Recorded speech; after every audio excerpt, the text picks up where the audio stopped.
It's Aliya from Young Green News, Vancouver edition, and I'm here with Kevin Oak of which company? Lamazoo Interactive. Great.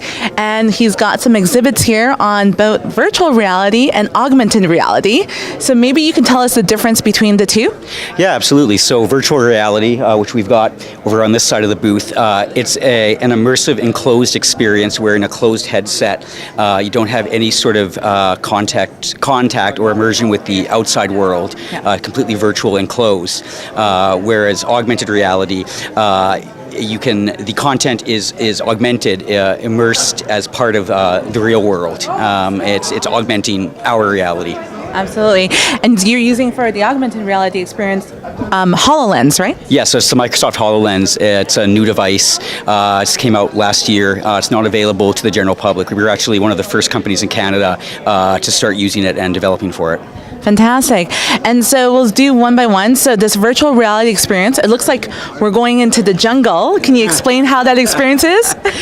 Yeah, so I mean the banner, it's a jungle out there. That's just sort of a play on with the Lamazoo name. But the virtual reality experience is actually a virtual canine cadaver dissection.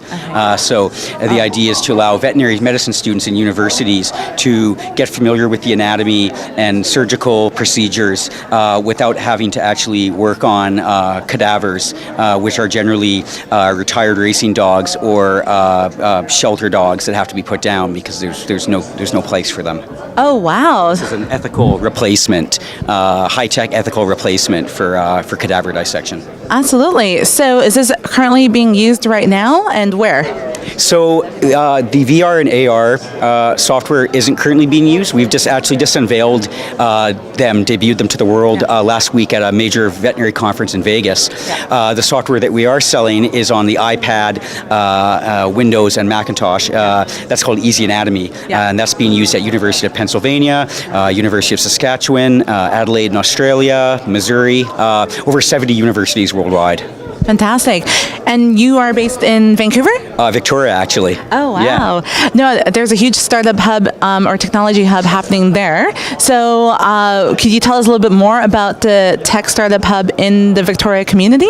Yeah, I mean, it's really growing the last couple of years. You're just seeing a whole lot of new companies and a lot of traction. There's a really great base of companies, starting with, Abe Books, which of course was acquired by Amazon, MediaCore, which was acquired by Workday, and then starting from that sort of bedrock, and those companies, you've got a whole bunch of new startups like ourselves, some major hubs, buildings they're housing startups. There's a lot of networking. There's a really strong ecosystem.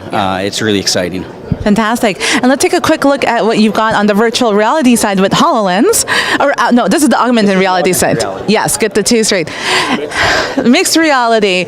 Oh, wow. It's just put it all together. Throw in the kitchen sink, right?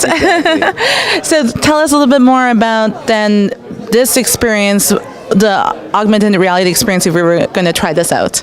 Yeah, so what she's able to see right now, and you can see on the monitor in the back, right in front of her, she's kneeling in front of a virtual dog, and she's sticking her head into that dog. Oh. And unlike the VR, this dog is in the environment, and the HoloLens, it actually is aware of the environment and the geography of the environment. So it's aware of this table and aware of the fence. So you can imagine how that can be used to make more engaging, immersive, detailed experiences. Absolutely. And what's your background? Like, how did you get into this? My background is actually in video game design, both myself and my co-founder, Charles Levine. Okay. And what we wanted to do was bring to educational software the experience that we had in making really engaging, high-quality games, and bring that to educational software, today's students growing up with video games and smartphones in their pockets, and just make more engaging software on the educational side.